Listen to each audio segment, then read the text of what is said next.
A man pulls a 40-kilogram box up a hill inclined at 15 degrees.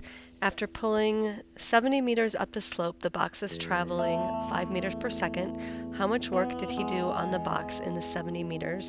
And hint, put the man outside the system. So we want to start by drawing a picture. And so we've got a hill inclined at 15 degrees, and we know the box is going to travel 70 meters up this hill, and there's a person pulling the box, and the hint is to put the person outside the system. And so our system is going to be like this. Since we are traveling vertically, in the vertical direction, we also want to include the Earth as part of our system. So our system is going to be the box and the Earth, but not the man. So initially, we presume the box is not moving, and we're starting at the bottom of the hill. So there's no kinetic energy, and there's no gravitational potential, and there's no spring. So we're going to say that the elastic potential is 0. And after traveling 70 meters, we know that the box has some kinetic energy, and we also know that the box is going to have some gravitational potential energy because it's moving upwards. And no elastic because there's no spring, and if friction is not mentioned, then don't bring it up. So we assume no friction.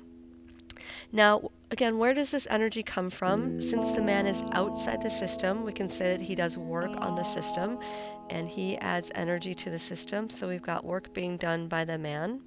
And so our quantitative energy equation is going to be the work done by the man is equal to the kinetic energy of the box plus the gravitational potential energy of the box. And so we've got the force that the man exerts on the box times the distance he pulls the box, and then we've got 1/2 mv squared plus mgh of the box, or how far up it travels.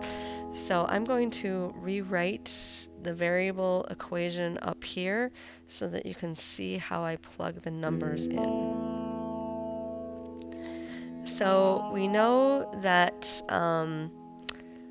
actually, we want to know how much work he does, so we don't even care what the force times the distance is. Work is what we're looking for. So work is equal to 1/2. We know that the box is 40 kilograms, and the velocity is 5 meters per second. I'm going to square that. And then mass is 40 kilograms.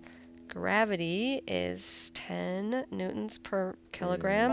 If he were somewhere other than the surface of the Earth, we would use a different value for G. Now, what is H? H is not 70 meters. That's the total distance he travels, but the H is just how far up he happens to be. So we're going to use trig. We've got a right triangle. 70 is my hypotenuse. H is opposite the 15-degree angle, so H is going to be 70 meters times the sine of 15 degrees, and that is equal to 18 meters. So my height is 18 meters. Remember, height is just distance above the surface of the ground. Doesn't matter how you actually got there.